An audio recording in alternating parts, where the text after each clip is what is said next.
Olá, eu sou o ator. Olá, eu sou o ator. Olá, eu sou o ator. Olá, eu sou o ator. E talvez eu não me lembre disso depois. Os diálogos são difíceis. Eles são. E como a gente tem feito para se comunicar? Como nós temos feito para conseguirmos interpretar o que o outro diz e talvez também conseguir nos fazer ser interpretados? Tem sido uma tarefa meio complicada. E isso acaba transformando a interpretação em uma coisa muito, mas muito particular. E até mesmo solitária, pois a pessoa que lê o que quer e da maneira que quer. Até às vezes fazendo recortes de coisas específicas. Por isso, hoje eu decidi dialogar um pouco sobre textão. Textão. Afinal de contas, o que é um textão? Só aquilo que necessariamente é descrito de uma maneira demasiadamente longa é um textão? Quantos caracteres definem um textão? Quais as palavras utilizadas? Qual a argumentação utilizada? Qual a maneira de escrita? O que define um textão?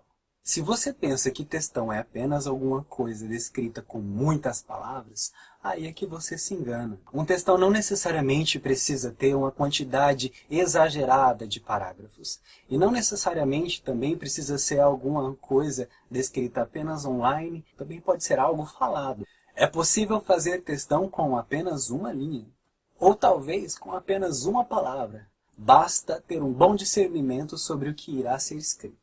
O textão será uma expressão que chame a atenção para um cunho problematizador dentro do ambiente virtual ou até mesmo dentro de um diálogo aqui, na realidade. Aqui é a realidade? Onde é a realidade? Aqui eu estou falando aí ou aqui onde eu estou? Enfim. E problematizar não é ruim. Tenham isso em mente, por favor. No momento em que estamos diante de tantas alegações que acabam sendo extremamente estranhas e até mesmo confusas, nós precisamos sim dialogar e nós precisamos fazer isso da maneira que for possível, seja através da internet, seja no ponto de ônibus, seja onde for, nós precisamos conversar. Então, não me venha com essa de que um textão tem que ser ignorado, ou até mesmo não utilize a expressão textão para você desmerecer a argumentação do outro. E principalmente não venhamos confundir textos absurdos, extremistas e de certa forma ofensivos como textão. Isso não é textão, isso é babaquice. Também não deixemos que aquelas pessoas que pensem que dialogar por dialogar e debater por debater seja um exercício saudável. Até porque essas pessoas são confusas e um pouco formadas pela internet. São aquelas crias de Orkut, aquelas crias de flogão, aquelas pessoas que estão viciadas em sentar-se, olhar para o teclado e disparar loucamente os seus dedos encontrando coisas absurdas simplesmente para debater. E não necessariamente tendo em conta o que o outro tem a falar. Um diálogo e um debate precisa da avaliação do que o outro está dizendo. É o encontro de palavras que nos leva a ter o discernimento sobre as adaptações que possam ser feitas e sobre as informações que possam ser trocadas e assim transformadas num diálogo saudável. Afinal de contas, o que é uma fonte e o que é uma notícia? Não necessariamente o ambiente no qual você colhe uma notícia pode estar lhe passando uma notícia ruim ou até mesmo uma notícia mentirosa só pelo fato de ser um ambiente desmerecido por alguém. Por exemplo, uma informação é uma informação. E toda informação é tendenciosa de acordo com o seu veículo de mídia. No entanto, se nós formos passar isso para o âmbito de outros tipos de pesquisa, se determinada revista estiver fazendo uma espécie de entrevista com algum cientista específico sobre batatas, por exemplo, não é por causa da fonte, seja na Veja, no R7, na Globo, seja no Já, que eu posso desmerecer essa fonte só porque as outras informações que essa fonte passa são duvidosas. Então, para você argumentar com alguém, não use a característica do ambiente onde você recolheu a notícia. Se você não necessariamente acredita na fonte daquela pessoa, não significa que tudo que será postado ali será bobagem também. Sejamos um pouco criteriosos.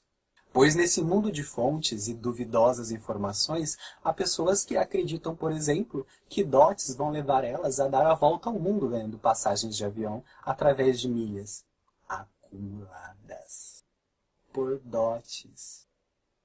E isso foi absurdamente utilizado como argumento perante uma informação de uma fonte que a pessoa desmerece. Então não adianta selecionar qualquer bobagem só para você não concordar com algo que venha de algum lugar que você não goste. E para isso, para ajudar, não somente a mim, mas também a quem se interessar, eu venho falar sobre algumas características peculiares da elaboração de texto, as chamadas falácias.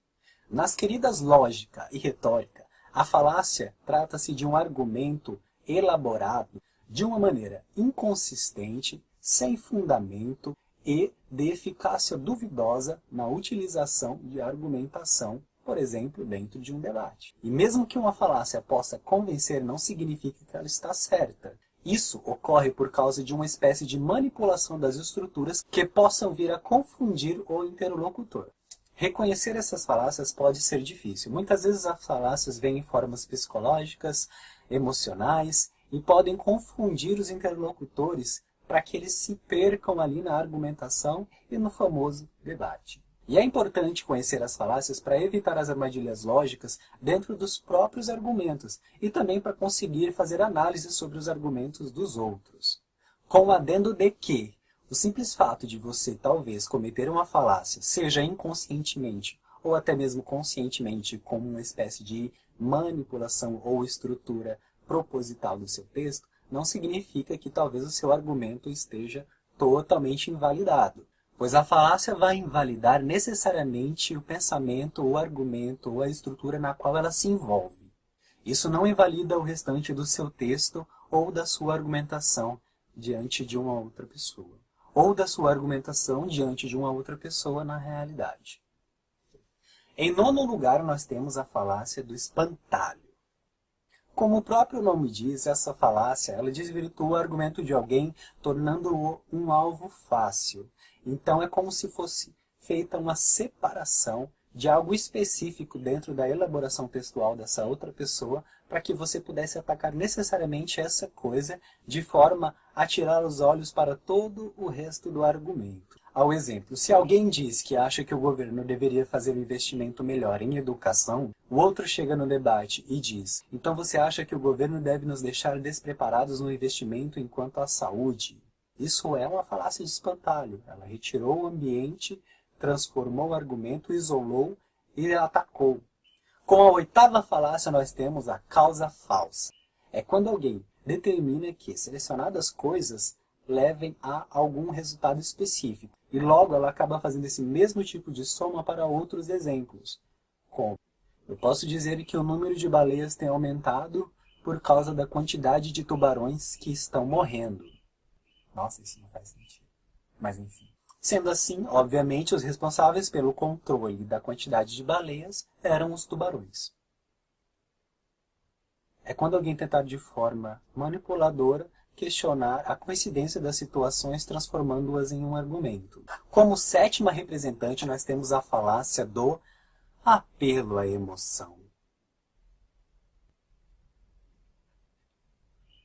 É quando o indivíduo, diante do seu argumento, tenta manipular uma resposta emocional ao invés de defender o seu ponto de vista. Vale lembrar que muitas vezes os argumentos elaborados numa discussão podem ter um cunho emocional, podem ter um cunho que alimente a psique do outro indivíduo para transformar a discussão um tanto quanto mais viva. No entanto, se a emoção for utilizada no lugar de um argumento lógico, invalida o seu texto. Um exemplo clássico é quando você, criança, não comia o que lhe pediam para comer e logo as pessoas argumentavam: nossa, tanta gente morrendo de fome e você não quer comer. Em sexto, nós temos a falácia da falácia. Como já citado, é a situação em que uma falácia acaba aparecendo no meio do seu texto. Porém, isso não pode ser utilizado pelo outro para invalidar todo o seu argumento. Ela pode ser invalidada somente no momento em que apareceu e no qual ela se relaciona. Mas a elaboração e a estrutura do restante do argumento e da sua ideia não pode ser invalidada apenas por esse detalhe.